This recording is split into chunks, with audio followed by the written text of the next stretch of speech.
A day in my life as a teacher vlogger na gustong subukan ang live audio vlogging. Tara!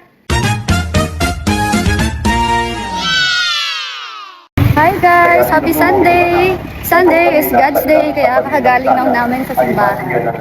Pauwi kami ngayon pero pupunta muna kami ng 7-Eleven para mag-withdraw. Mag-withdraw ng 2,000 million. 2,000 million? Dahil ayaw may kasaling burger, Jeyo, bili muna kami ng suman. Merano Piergo. Kaya salike, pang almusal. After nga nun, diretso na kami ng 7-Eleven. Sana may laman ng ATM ngayon. Oh, haba ng pila. Sa haba nga ng pila, di ba ako nainip? Kasi, Kapila kami dito. Tapos bibig lang kami nakita. Papakita ko. Hindi naka-frozen.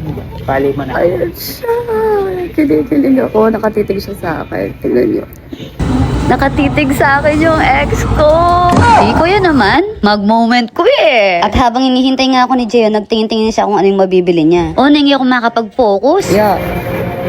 Tititiga na ako talaga.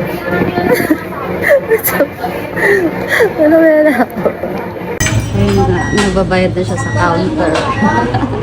Kapansin anak pa mong Jeyo, larit-larit ko. Sulyap-sulyap yung mukha ko. Mamatakawa na ako. Nakapag-withdraw ka pa. May laman at mayaman sa 7-Eleven today. At nakabili pa si Jeyo. Hindi na kami pupunta sa Apalit. Ngayon naman, ang next destination natin ay Osale. Ba't OC? Bibili lang kasi tayo ng sabon. Hindi natin ko pa sabon na ako. Hindi, sabong panlaba kasi paglalaban na si Jeyo. Hindi naman ngayon, bibili lang tayo ng sabon, siyempre. Papasok na tayo sa Osale. Napatula ko ang Kapali. Kamingyu. Oh, ay, sisilipan ako ng crush ko. Let's see. Kung ano yung mabibili natin dito. At ang ko. Sabon lang talaga yung target natin. Kaya wala tayong ibang bibilhin, kundi sabon. Ariel. Ala bang Ariel ko? Ha? Ano ba? Saan na mo? Kaso sinawa na kami dudurot, la kami parang ngikit Ariel. Kaya, ito na lang nabili namin. Ba siya? Bibili siya ng maraming sabon. Kaso walang Ariel eh, kaya surf na lang. Tsaka down. Masakit pala yung live audio.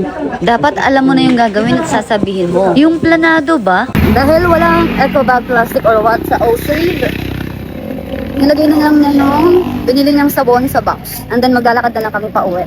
Kahit pa pali.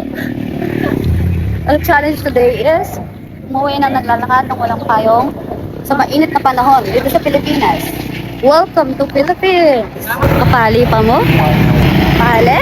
Nabal na nga isip kong maglakad. Magreklamo na yung Jeyo kasi sobrang pali. At dahil pala aliwiag yung maglakad, sobrang pali. Lampas na kasi 10 eh. Kaya, winawas lang kami mo. Tricycle. Tarayo, Dreamland po. Dreamland. Opo. Ay, pali. Kalukulok mo lang anak ko mong Jeyo. Ali ko pala yung maglakad, sayang yung kotse kang pong serum. Kalapit mo eh, kay mampin may kapali bullet yun na Yan kami. yung pong kanto. Opo, kailangan ko po. Ano po, oh.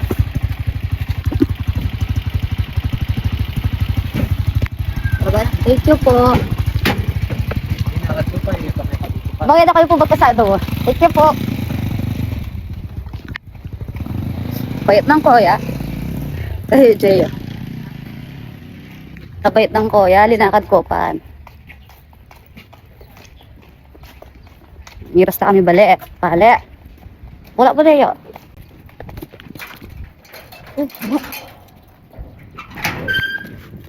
Dali na. Dali. Dali. Oh my God. It's so hot.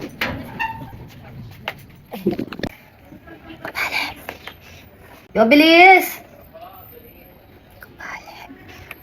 Nasa bahay na tayo. Kali ko pala yung maglakad, guys. Hindi pa alam namin kayang maglakad kasi sobrang init na ngayon sa Pinas. Sobra, as in sobra pa sa sobra. Tingnan nyo, oh, bahagya lang ako nabilad sa araw. Ito na yung mukha ko, namumula na. Namumula! Sabi na, uy, mag-attend pala kami sa concert ni Maki sa April 25. Kita tayo doon, ah. And, anong gagawin natin? So, it's my day to pala of vlogging na merong live audio. Walang script, walang isip-isip. Basta kung ano lang yung pumasok sa isip ko, yun lang yung sasabihin ko. Tapos, nakakahiya pala talaga, no? Yung mag-live audio sa vlogging. Lalo na pag napakadaming tao. Mako-conscious at mako-conscious ka talaga. Pero, Ang totoo na talaga, Nini. mga madam, kasagat ng live audio kasi katsura ko. Aray, kaya ayang gulong mo sa leseng face ko. Yung peslak ko. Goodness. Pagpasensyahan nyo na yung lupa ko. Hindi ko talaga makuha yung angle ko. Yung angle ko, right angle ko. Kasi ako lang yung nag-video ng sarili ko eh. Buti sana ako may videographer ako. Buti sana ako masipag DJ yung i-video na. Kaso makikaroon siya. Kaya pagpasensyahan nyo na yun. Kana akong peslak. Alaman talaga eh. Yun ako eh.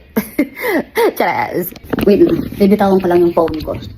Nakakaya pala talaga no, yung live audio sa pag-vlog. Kasi wala kang time para mag-isip. Kung ano lang talaga yung pumapasok sa isip mo, yun lang yung sasabihin mo. Knowing na ang dami pang tao sa paligid mo. So, ayun, yun siguro yung pinaka-challenge doon.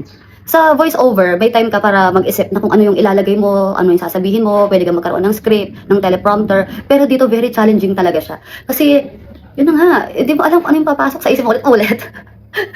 Juliet. Yun, nakakapagod yung voice over.